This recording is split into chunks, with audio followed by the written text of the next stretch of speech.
1, 2, 3. 1, 2, and right. 1, 2, 3, 4, 5, 6, 7, 8, and right, 5, 6, 7, 8. Nakuha? Music!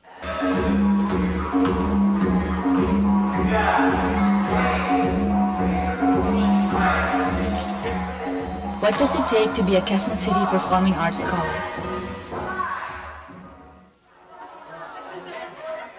It begins with a series of auditions.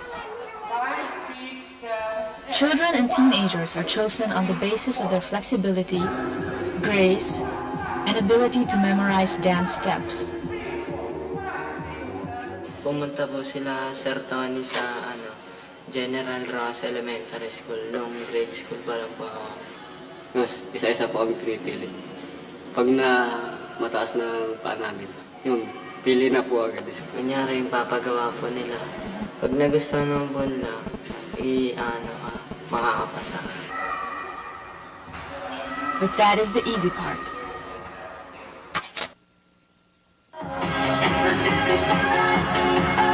Those who pass the preliminary auditions undergo a 3-month probationary training period. During this time, they are required to attend practice 3 days a week.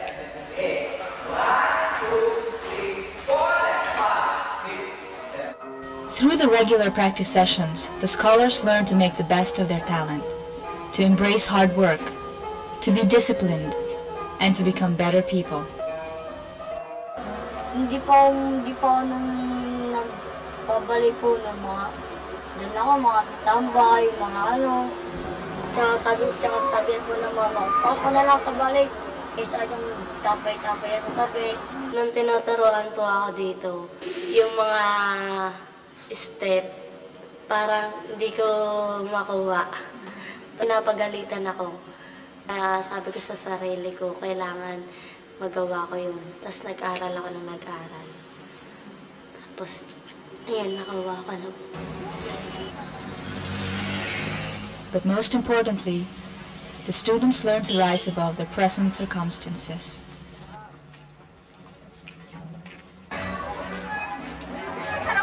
Dito ako nakatira ng San Vicente. At magulo. Okay na. Maskip. Ito yung bahay namin.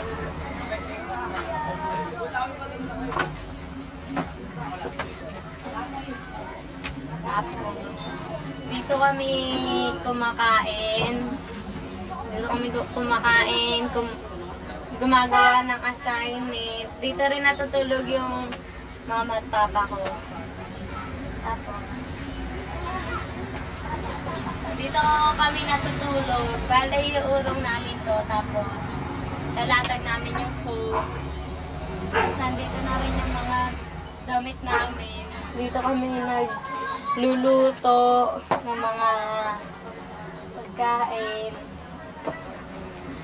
Bali, doon kami naliligo. Bali dyan, tsaka naglalaba. Dito po rin natutulog tita ko, tita Beth, si Jericho, si nanay, si tita. Ito lang po yung bahay namin. Dito po kayo.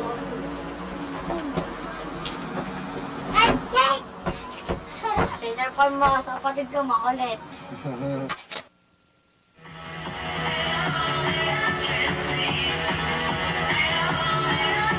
At the Quezon City Performing Arts Development Foundation, the students find devoted teachers. Una po kasi, kabado po. Natatalanto po ay Sir Tony, kay Sir Lute at Sir Eddie. Pag minsan kinakabahan kami, pag sisigaw na yung teacher namin, kailangan tahimik na kami. Kinakabahan rin po kami kahit matagal na po kami dito. Pero iba talaga sila. Talagang pinupush nila kami hanggang gumaling kami. Sabi nila, pag hindi kita pinapansin, wala akong pakialam sa'yo. Nung high school po, si Sir Luther nagpaparal sa akin. Tapos ngayong college po, si Sir Tony. They forge tight bonds that grow into strong friendships. Dito po yung pinakamatalik kong kaibigan. Sila Kimberly, si Rio, si Cristel, si Pipo. Marami kasing pinagsamahan dito eh. Kahit sa lungkot, sa saya. Kahit na pag pinapagayto ka nila, sir, umiiyak ka, nandiyan pa rin sila.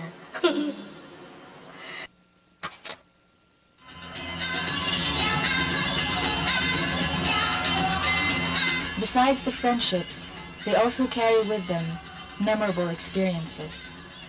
Sumayaw po kami sa CCP. Nakakasama po namin yung Valley Philippines. Ito po yung sa Japan. Yung una-una po kami nakalabas sa ibang bansa. Tapos magcha-chopstick po kami. Talaga po, pinag-aralan namin yung chopstick bago umalis.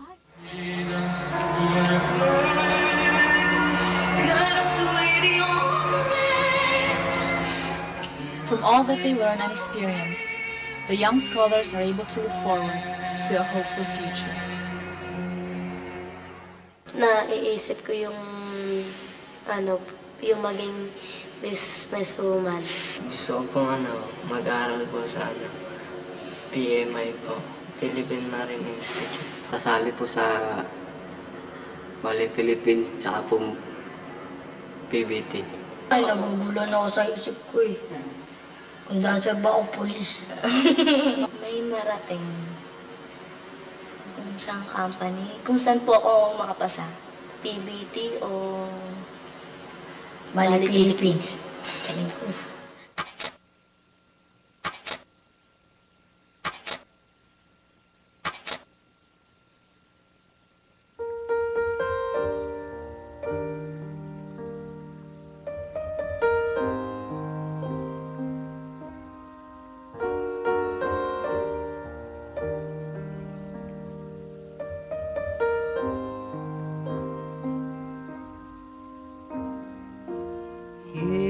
From the top of a mountain, I see you there in the cool night air. Someday in my life, fear has no reason to doubt them. They tell me so. Yet they will never know you are here in my life. Wherever I go now, I'll follow you, and my heart will be true. I have never known someone to stay right here